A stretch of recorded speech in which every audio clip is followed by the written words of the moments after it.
जो अमीर घराने से होता है, बहुत बड़े घराने से होता है, जिसकी करोड़ों रुपए की आमदनी होती है, उसको नई नई लड़कियों का शौक होता है।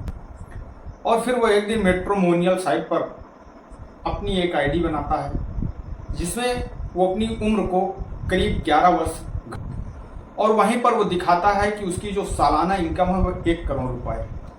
पर वो तलाकशुदा है, उसकी पत्नी उसे छोड़ चुकी है, इसलिए उसे अच्छी लड़की की तलाश है। वो एक अच्छी लड़की से शादी करना चाहता है। लड़की की इनकम से उसे कोई मतलब नहीं होता। तभी वहीं पर एक लड़की होती है जो सरकारी शिक्षिका होती है, जिसका नाम लता होता है। लता जब राजेश की प्रोफाइल को देखती है तो वो उस मैट्रिमोनियल साइट पर तो उससे कोई बात नहीं करती, पर वो उसके फ्रेंड रिक्वेस्ट भेज देती है। अब राजेश उसकी फ्रेंड रिक्वेस्ट को एक्सेप्ट करता है। फिर उन दोनों के बीच में धीरे धीरे बात होने लगती है। बात धीरे धीरे दोस्ती में बदल जाती है और फिर दोनों एक दूसरे का नंबर आदान प्रदान कर लेते हैं।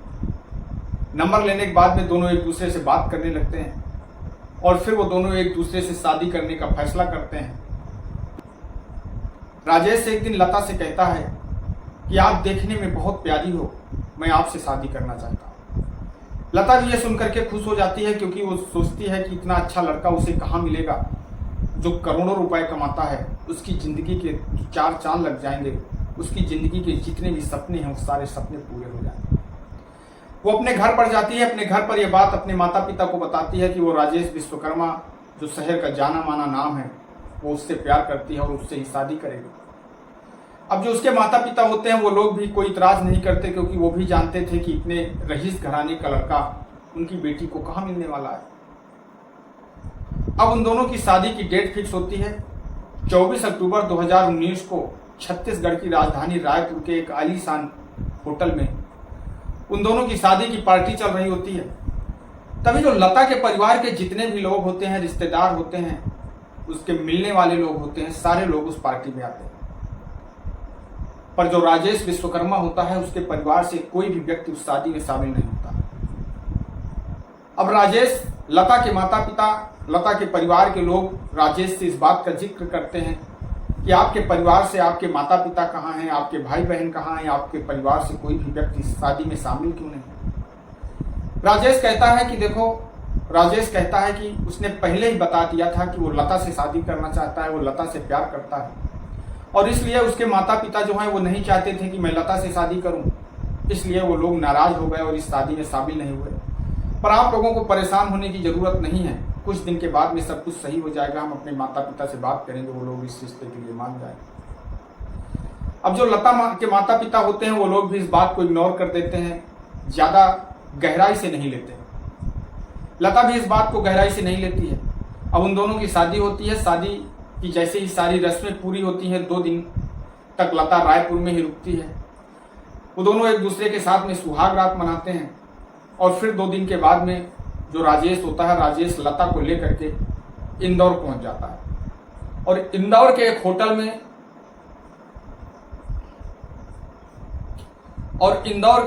में एक कमरा बुक करता है और उस कमरे में वो दोनों रहने लगते हैं। सब कुछ ठीक ठाक चल रहा होता है, किसी चीज की कोई कमी नहीं होती। दोनों बहुत खुश होते हैं, दोनों एक दूसरे के साथ में समय व्यतीत करते हैं। पर जब 15 दिन का समय बीत जाता है तो एक दिन जो लता है, वो लता अपने पति राजेश से कहने लगती है कि अब वो घर वालों से मिलना चाहती है, राजेश के माता पिता से मिलना चाहती है, उन लोगों से बातचीत करना चाहती है। राजेश कहता है कि अभी वो लोग उससे नहीं मिलेंगे, क्योंकि अभी तक वो लोग नाराज हैं। पर चलिए ठीक है, अगर आपकी जिद है कि हम लोग होटल में कब तक रहेंगे, तो हम लोग अब होटल में नहीं रहेंगे, अब हम अपने फार्म हाउस में चलेंगे। वो लता से बताता है कि हमारा एक बहुत बड़ा फार्म हाउस है, उस फार्म हाउस में अब हम आपको लेकर के चलेंगे। लता भी तैयार हो जाती है। अब राजेश अपनी पत्नी लता को लेकर के अपने फार्म हाउस में पहुंच जाता है। दोस्तों, फार्म हाउस एक ऐसा फार्म हाउस होता है जिसे देख करके लता की आंखें फटी का फटी रह जाती हैं। उस फार्म हाउस के अंदर कोई ऐसी चीज नहीं होती जो ना हो।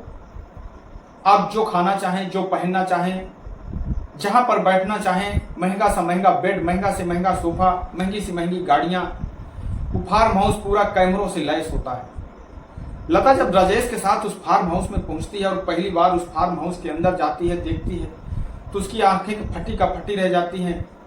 उसके मन के अंदर की जो खुशी होती है वो झलक उठती है। वो बहुत ही अंदर अपने मन के अंदर खुश होती है कि उसके जो सपने थे वो सारे पूरे हो गए। पर उसे यह नहीं पता था कि उसके साथ अब आगे क्या होने वाला है। दोस्तों, उस फार्म हाउस के अंदर एक बड़ी सी टीवी लगी होती है। राजेश को जब कभी फिल्म देखने का मन होता था तो अपनी वो स्क्रीन को चालू करता और फिल्में देखने लगता था। और वो भी फिल्में कैसी? अंग्रेजी फिल्में। ऐसी फिल्में, गंदी फिल्में, न्यूड फिल्में देखने को उसे शौक होता है।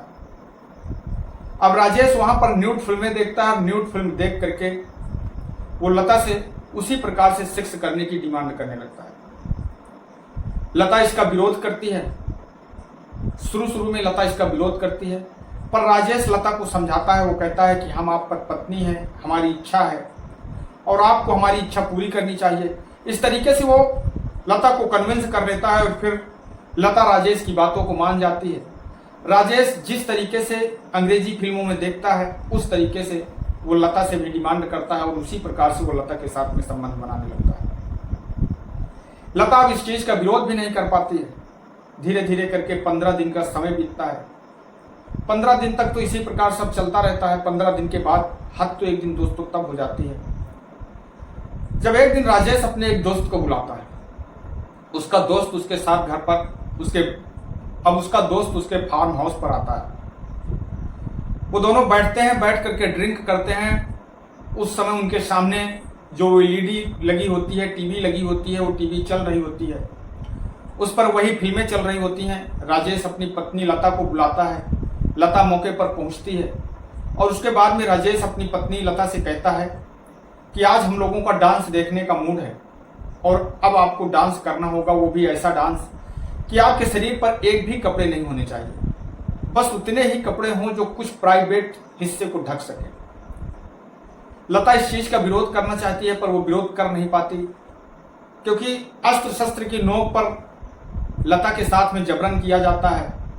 अब लता अपने पति और उसके दोस्त के सामने नग्न होकर के, न्यूड होकर के डांस करने लगती है। वो दोनों बैठ करके देखते हैं और फिर वो दोनों लता के साथ में अपनी हवस को पूरी करते हैं। धीरे धीरे सिलसिला चलता रहता है। एक दिन बीतता है, 2 दिन बीतते हैं। आज कोई नया दोस्त आता है, कल कोई दूसरा दोस्त आता है। अब लता को उनकी सारी इच्छाएं, सारी जरूरतें पूरी करनी पड़ती हैं। और राजेश इतना होशियार होता है कि वो अपने नौकर से बात कह देता है कि लता यहां से भाग करके नहीं जानी चाहिए, क्योंकि उस घर पर जितने भी सीसीटीवी कैमरे लगे होते हैं उस सारे सीसीटीवी कैमरे राजेश के मोबाइल से कनेक्ट होते हैं। वो कहीं भर रहता है, वो सारी चीज वहां से बैठ करके देखा करता है और वो हर समय लता को न्यूड रखता है। ऐसा उसका एक आदेश होता है जिससे कि लता वहां से भाग करके ना जा सके। लता राजेश के हाथ पैर जोड़ती है, उससे गिड़गिड़ाती है, उससे रहम की भीख मांगती है। वो कहती है कि वो उसे छोड़ दे। राजेश कहता है आपको बस यहीं रहना है। लता देखती है कि केवल ये लता के साथ ही नहीं होता है, बल्कि हर रोज वहां पर नई नई लड़कियां आती हैं, नए नए उसके दोस्त आते हैं। वो सारे लोग मिल करके किसी भी लड़की के साथ में एक साथ संबंध बनाते हैं। ये देख करके लता बहुत ज्यादा परेशान होती है। वो सोचती है कि आखिरकार उसकी जिंदगी किसी भी प्रकार से बच जाए, वो यहां से निकल जाए, पर ऐसा संभव नहीं होता है। लता जब डेली राजेश से हाथ पैर जोड़ती है, गिड़गिड़ाती है, रहम की भीख मांगती है, एक दिन राजेश लता की बात मान जाता है। वो कहता है कि एक शर्त है कि आप यहां से निकलेंगी, पर यह बात आप किसी को नहीं बताएंगे। अगर आपने ये बात बाहर बताई तो फिर आप जिंदा नहीं बचेंगे। लता उससे कहती है कि मैं आपसे वादा करती हूं कि मैं ये बात बाहर जाकर के कभी नहीं बताऊंगा। अब राजेश लता को छोड़ देता है। लता अपने घर जाती है। अपने घर वालों से, अपने भाई से, अपने माता पिता से वो किसी भी ऐसी बात का जिक्र नहीं करती। पर जैसे ही 15 दिन का समय बीत जाता है, 15 दिन के बाद में फिर एक दिन जो राजेश होता है उसका मूड बदलता है और वो अपने एक आदमी को भेजता है लता के घर और वो कहता है कि लता को लेकर के यहाँ पर आओ और अगर वो यहाँ पर ना आए तो उसे जान से मार दो। और वो व्यक्ति लता के घर पे पहुंचता है, उसके घर के आसपास रह करके उसके घर की रैकी करने लगता है। एक दिन सुबह सुबह का वक्त होता है, सुबह के 6 बज रहे होते हैं। तभी जो लता का भाई होता है, भाई जब उसका घर से बाहर निकल करके जा रहा होता है, अचानक से 3 आदमी उसके ऊपर हमला कर देते हैं। वो वहां से भागता है, चीखता है, चिल्लाता है, भाग करके अपने घर के अंदर पहुंच करके छुप जाता है। उसकी चीख पुकार सुन करके जो लोग अपने घरों पर सो रहे होते हैं, उनकी भी आंखें खुल जाती हैं कि आखिरकार बाहर क्या हो रहा है। और जैसे ही सारे लोग इकट्ठा होते हैं तो जो 3 आदमी होते हैं, 3 व्यक्ति होते हैं जो लता के पति ने भेजे थे, वो तीनों लोग भाग जाते हैं। अब जो लता का भाई होता है वो सारी बात अपने घर पर जाकर के बताता है। वो लोग पुलिस के पास में जाते हैं, पुलिस को इस बारे में सूचना देते हैं और पुलिस जब इस केस की छानबीन करती है, उस गेस्ट हाउस तक पहुंचती है तो उस गेस्ट हाउस को देख करके दंग रह जाती है। पुलिस जांच करवाती है कि आखिरकार ये गेस्ट हाउस नगर पालिका में है या नहीं है, पर वो नगर पालिका में दर्ज नहीं होता है।